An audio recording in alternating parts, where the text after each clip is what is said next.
اس زمانے سے گئے اور سارے بابے میں مار چھڑے رہے. وہ صحیح کہا تھا وہ ڈاکٹر احمد نصیر نے کہ جب سے انجینئر صاحب آئے ہیں بزرگوں نے اڑنا چھوڑ دیا ہے, بزرگوں نے درختوں کو سونا بنانا چھوڑ دیا ہے, ہاں جی, پانی پہ چلنا چھوڑ دیا ہے. پہلے بھی کوئی انسان چلتے تھے, میرے بات ویسے ہی ڈر گئے جائے.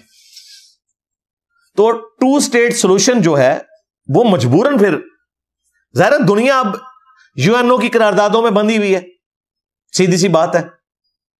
اگر ہم یہاں سے پیچھے ہٹتے ہیں تو پھر ہمیں کشمیر والے اسٹیٹس سے بھی پیچھے ہٹنا پڑے گا UN کی قراردادوں کے تحت, تو ایک موقف رکھنا پڑے گا. ہم مفتو ہو چکے ہیں. اب ہم پرانے خواب دیکھیں, ان گیون سرکمسٹانسز میں ایسا نہیں ہو سکتا. ہمیں اپنی سپیس کو حاصل کرنی ہے, الٹیمیٹ گول ضرور رکھیں, لیکن فی الوقت تو کوئی ریلیف پہنچائے نا, اور پھر معاملات کو لے کے چلیں. یہ تو اسی طریقے سے کہ 800 سال تک اسپین پہ حکومت رہی ہے, کس کی؟ مسلمانوں کی. اب ہم ان سے کہیں کہ اسپین ہمارے والے کرو, یہ ہمارے پاس تھا. وہ کہیں گے جب تم آئے تھے اس سے پہلے تمہارے پاس تھا, اس سے پہلے تو کرسچنز تھے نا. پھر 800 سال مسلمان رہے, پھر دوبارہ سے کرسچنز کی حکومت آئی. اب تو خیر بالکل وہ اب لبرل قسم کی, اب آپ کہہ لیں ایتھیسٹ ٹائپ ہی لوگ ہیں. لیکن بہرحال وہاں کی ساری فروٹ سبزی کی منڈیاں پاکستانی دیکھ رہے ہیں. سلام ہے جناب گورے کو, پاکستانی وہاں گئے ہیں اور یہ سارا کاروبار چلا رہے ہیں. انہوں نے اجازت دی ہوئی ہے. نہ ہمارے انہوں نے دین کو دیکھا کہ یہ ڈیفرنٹ ہے ہم سے, نہ نیشنلٹی کو دیکھا. مسلمان وہاں کما رہے ہیں. ہمارے جیلم سے کئی لوگ اسپین میں بیٹھے ہوئے اور یہاں پہ ریمیٹنس بھیج رہے ہیں. تو اتنا حوصلہ ان کے اندر ہے. امریکہ میں تو بہت زیادہ ریمیٹنس آ رہے ہیں, نان مسلم ملکوں کے اندر بھی انہوں نے اپرچونٹیز ہمیں دی ہوئی ہیں. تو اس حوالے سے جو موقف ہے, عمران خان صاحب نے جو کچھ بیان کیا, یا شہباز شریف صاحب نے, یا ہمارے کوئی بھی پرائم منسٹر 2 اسٹیٹ سولوشن کی, ہمارے آرمی چیف کوئی بھی ہو وہ بات کرتے ہیں, وہ بالکل درست بات ہے. ابھی گیون سرکمسٹانسز میں یہی ہو سکتا ہے. لیکن سائل ادیم صاحب کے اخلاص میں کوئی شک نہیں ہے. وہ اپنے اس موقف پہ کہ 2 اسٹیٹ سولوشن نہیں, وہ سارا علاقہ ہی مسلمانوں کا ہے. حضرت عمر نے ایک ٹریٹی کے تحت اس جگہ کو اپنے قبضے میں لیا تھا کرسچن سے, اور جو ٹریٹی تھی اسی کو ہمیں فالو کرنا چاہیے. کاش ایسا ہو سکتا, لیکن اب ورلڈ پالیٹکس بدل چکی ہے. ہم مفتو ہو چکے ہیں, وہ فاتح ہیں. تو ان گیون سرکمسٹانسز کے اندر پھر شرعی احکام کے پوائنٹ آف ویو سے ایک ٹالرنس والا معاملہ آ جاتا ہے. نبی الاسلام نے بھی کئی چیزیں, اب صلح حدیبیہ جو ہوئی ہے, حضرت عمر جیسا بندہ بھی کہہ رہا ہے یا رسول اللہ اگر ہم سچے ہیں تو پھر ہم دب کے صلح کیوں کر رہے ہیں؟ بخاری مسلم میں آتا ہے. پھر حضرت بکر کے پاس وہ گئے, پھر انہوں نے ان کو ڈانٹا کہ اللہ کے رسول ہیں. بظاہر وہ شرائط مسلمانوں کے خلاف تھی, لیکن ایکسپٹ کرنی پڑی گیون سرکمسٹانسز میں. بعض اوقات ایسا ہو جاتا ہے. لیکن اس کے بعد ایک بندے کے ساتھ یہ کرنا کہ آپ اسے دھوکے سے اپنے چینل کے اوپر بلائیں, اور آپ نے پورا پلان بنایا ہوا ہے کہ اس کو اب ہم نے بےعزت کرنا ہے کیونکہ اس نے ہمارے پولیٹیکل لیڈر کو, جس کو ہم نے مذہبی لیڈر بنایا ہوا ہے, پولیٹیکل لیڈر بناؤ, واللہ مجھے کوئی اعتراض نہیں ہے, مذہبی لیڈر نہ بناؤ خدا کے لیے. ان لوگوں کا مذہب کے ساتھ کیا لینا دینا یار, مسلمان ہے بس اتنا ہی کافی ہے. باقی نہ ان کا ماضی کا کردار تمام لیڈرز کا, نہ حال کا, مستقبل ہمیں نہیں پتا. کوئی پیشوائی والا نہیں ہے, سیدھی سی بات ہے. بات بات پہ جھوٹ بولنا, دھوکہ دینا, یو ٹرن لینا, باتوں کو بدلنا, حکومت میں ہونا تو سیم پیج, باہر نکلنا تو آئین کے لیے جہاد کرنا, حکومت میں ہونا تو گود میں بیٹھنا, باہر نکلنا تو ووٹ کو عزت دو, پھر بوٹ بھی پالش کرو, اسی آرمی چیف کو ایکسٹینشن بھی دو, پھر ووٹ کو عزت دو. تماشا لگایا ہوا ہے. ایٹ لیسٹ جو ینگ جنریشن مذہب کے ساتھ جڑی ہوئی ہے نا, ایک ایک کر کے ان یوٹیوبرز کی وجہ سے اور پی ٹی اے کے جو فرنٹ مین صحافی بنے ہوئے ہیں سو کارڈ, ان کی حرکتوں کی وجہ سے ایک ایک کر کے لوگ عمران خان سے متنفر ہوتے جا رہے ہیں. ظاہر ہے مذہبی بندے نے تو پہلے دین کو دیکھنا ہے, سیدھی سی بات ہے. اس کے لیے باقی چیزیں بعد میں. جب آپ دین کے ساتھ اس طرح کریں گے تو یہ کوئی آپ خدمت نہیں کر رہے, آپ اپنے لیڈر کی مشکلات میں اضافہ کر رہے ہیں. سیدھی سی بات ہے. اور دن بدن وہ جو میں نے آپ کو شروع میں ہی بتایا تھا کہ نہیں ان کو جیل سے نکلنے دیں گے,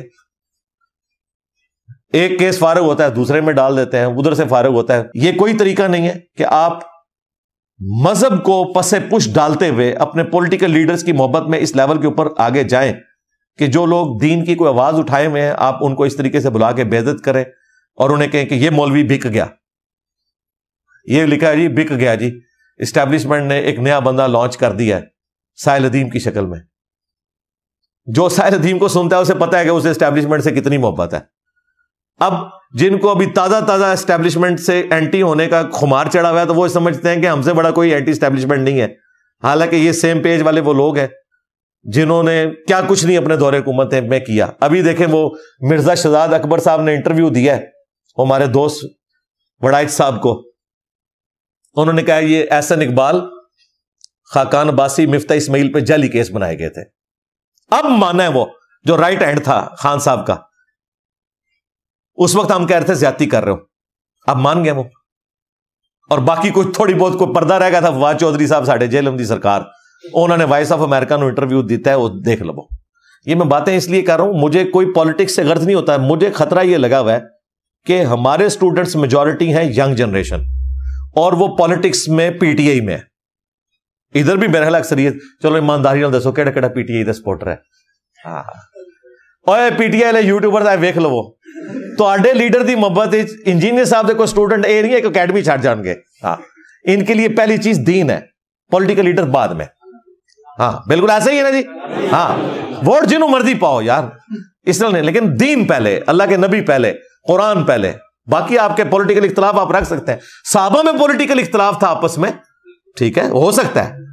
سعد ابن عبادہ نے حضرت ابو بکر اور عمر کی بیعت نہیں کی, کتنی بڑی بات ہے. ہم اس کی زبان کھینچ رہے ہیں جو سعد ابن عبادہ کے بارے میں کوئی گستاخانہ جملہ بولے. کیوں؟ ان کا احسان رسول اللہ کے اوپر ہے. 155 صحابہ جو اصحاب صفا حضور کے شاگرد تھے, حضور تو ان کا خرچہ نہیں اٹھا سکتے تھے, 155 حضور کے شاگردوں کا خرچہ ایک بندہ اٹھاتا تھا, سعد ابن عبادہ, خزرج کا سردار. نہیں بیعت کی ابو بکر کی, عمر کی بھی نہیں کی, تو کیا ان کے اسلام کے اوپر اثرات ختم ہو گئے؟ حضرت ابو بکر کیا مقام اپنی جگہ, لیکن اتنے بڑے بڑے صحابہ, ابو درداء, ابو ہریرہ, یہ وہ لوگ ہیں جو حضرت سعد ابن عبادہ کے کھانے کے اوپر پلے ہوئے ہیں. تو ان کی اسلام کے لیے خدمات کو ہم زیرو سے ملٹیپلائی کر دیں گے؟ نہیں. پولیٹیکل اختلاف ہو سکتا ہے. دین کے لیے نبی علیہ السلام کے ساتھ سارے مخلص تھے, ٹھیک ہے, کہیں پہ کسی کو غلطی لگی وہ اپنی جگہ, دین کے ساتھ پکے مخلص لوگ تھے. ہاں جنہوں نے کوئی ہینکی پینکی کی بھی ہے وہ رپورٹ ہوگی, ان کا معاملہ اللہ کے سپرد, ہم خلفائے راشدین کے ساتھ کھڑے ہوئے ہیں.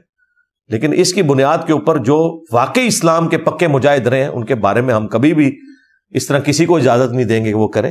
تو دین پہلے نمبر پہ ہے اور باقی ساری چیزیں بعد میں, دین کی نسبت سے ہوں گی. تو میری مجبوری اس لیے ہوتی ہے کہ ہمارے اسٹوڈنٹس زیادہ تر ٹین ایجرز ہیں, اور ینگ جنریشن ظاہر ہے خان صاحب سے ایک محبت رکھتی ہے. وہ ظاہر ہے انہوں نے جو پالیٹکس دیکھی ہے اس میں ان کو خان صاحب ہی نظر آتے ہیں. اگر وہ 40 سال سے اوپر ہوتے تو انہیں پتا چلتا ہے یہ جو تماشے آج لگے ہوئے ہیں یہ سارے تماشے بے نظیر نواز شریف کے اس زمانے میں بھی تھے. ہر زمانے میں اسٹیبلشمنٹ کی ایک بی ٹیم ہوتی ہے, اور پھر جب ان کو نکالا جاتا ہے پھر وہ نظریاتی ہو جاتے ہیں. ہمیں تو اس وقت بھی پتا ہے کیا کچھ تھا, لیکن ان بچوں کو نہیں پتا. تو کم از کم انہیں ہم سمجھا نہیں سکتے اس حوالے سے, تو کم از کم یہ تو ان کو بتائیں کہ یار اپنا مذہبی پیشوا نہ بناؤ ان کو, پولیٹیکل لیڈرز ہیں, رکھو محبت رکھو, بالکل سچائی کے لیے کھڑے ہو, اور جس کو سپورٹ کرنا ہے آپ ضرور کریں, لیکن اس کاسٹ کے اوپر نہیں کہ اپنے مذہب کا آپ نقصان کریں. اب کسی پی ٹی آئی کے سپورٹر کا جو دینی تھا یہ کام نہیں بنتا تھا کہ وہ ساحل ادیم کے اس ایکٹیویٹی جو کی اس کے ساتھ ایک یوٹیوبر نے, اس میں وہ کوئی گالی گلوچ کرتا یا اس کا مذاق اڑاتا.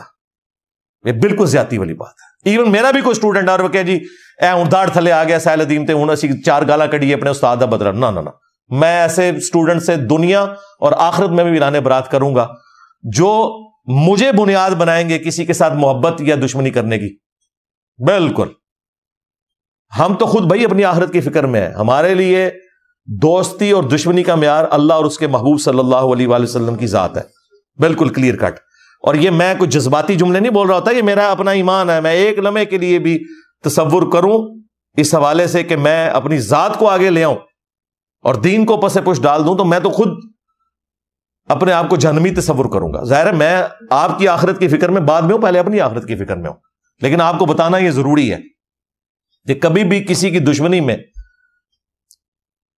وَلَا يَجْرِمَنَّكُمْ شَنَآنُ قَوْمٍ عَلَىٰ أَلَّا تَعْدِلُوا اعْدِلُوا هُوَ أَقْرَبُ لِلتَّقْوَىٰ۔ دیکھنا کسی قوم کی دشمنی تمہیں اس چیز پہ نہ ابھارے کہ تم انصاف کا راستہ چھوڑ دو، انصاف پر قائم رہو، یہی تقوی کے قریب ہے۔ یہ صحابہ کرام کو کہا گیا تھا کہ مشرکین عرب نے تمہارے پہ اتنے ظلم کیے ہیں، دیکھنا اب ان کی دشمنی تمہیں اس پہ نہ ابھارے کہ تمہیں جب کبھی موقع ملے تو تم خام خواہ ان کے ساتھ کوئی دشمنی نبھانے والا معاملہ کرو۔